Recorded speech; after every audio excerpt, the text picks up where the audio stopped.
আমরা দেখে এসেছি গত 15 বছরে আমরা নাগরিক বাংলাদেশিদেরকে নাগরিক হিসাবে বিভিন্ন ক্যাটাগরিতে ক্যাটাগরাইজ করা হয়ে গেছে। আমরা ফ্রেগমেন্টেড ছিলাম, তাই একজনের কষ্টে আরেকজন কখনো কথা বলেনি, একজনের বিপদে আরেকজন আগিয়ে যায়নি, মনে করেছে আমারই বিপদ হবে, আমি কেন যাব শুধু শুধু।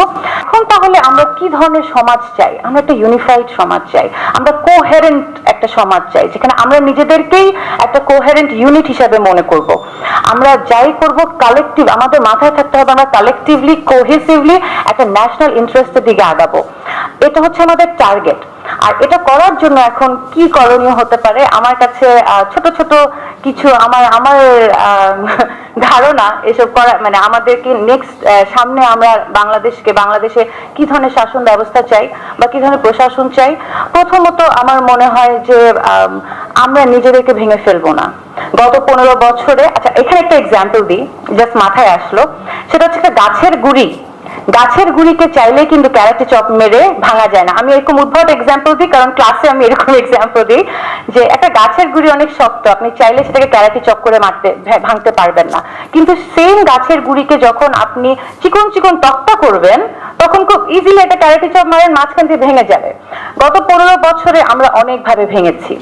আমরা হিন্দু, মুসলিম, বৌদ্ধ, খ্রিস্টানে ভেঙেছি, আমরা শাড়ি, চুড়ি, টিপ, ফতুয়াতে ভেঙেছি, আমরা হিজাব, দাড়ি, টুপি এগুলাতে ভেঙেছি, আমরা কখনো শাহবাগী, কখনো শাপলাতে ভেঙেছি, কখনো শহুরে, কখনো গ্রাম্যতে ভেঙেছি। এ ভাঙতে দেওয়া যাবে না, আমাদেরকে ইউনিফাইড থাকতে হবে। নাম্বার 1, ইউনিফাইড থাকার পরে আমাদেরকে চিন্তা করতে হবে আমি কাকে দেখি আমাকে পরিচালিত, মানে আমাকে তো পরিচালিত করবে সরকার, তাই না? তাহলে আমি কাকে ওখানে বসাবো?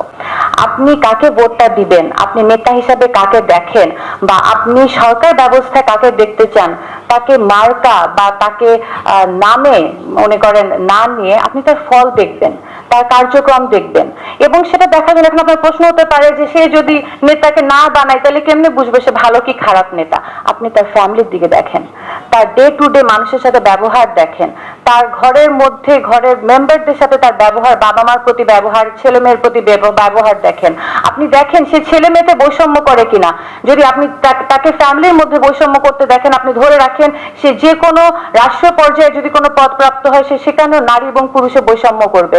আপনি যদি দেখেন যে সে তার এক্সটেন্ডেড ফ্যামিলিতে ধনী গরিব আত্মীয়র মধ্যে বিভক্তি করে বা বৈষম্য করে, বা ধনীদের সাথে খুব ভালো ব্যবহার, গরিব আত্মীয়র সাথে সে মিসবিহেভিয়ার করছে, আপনি বুঝবেন যে তিনি যখন রাষ্ট্র পরিচালনায় বসবেন উনি সেখানে বিভিন্ন সোশ্যাল ক্লাসে বৈষম্য করবেন। তাহলে আমার মনে হয় যে এটা একটা বিষয়।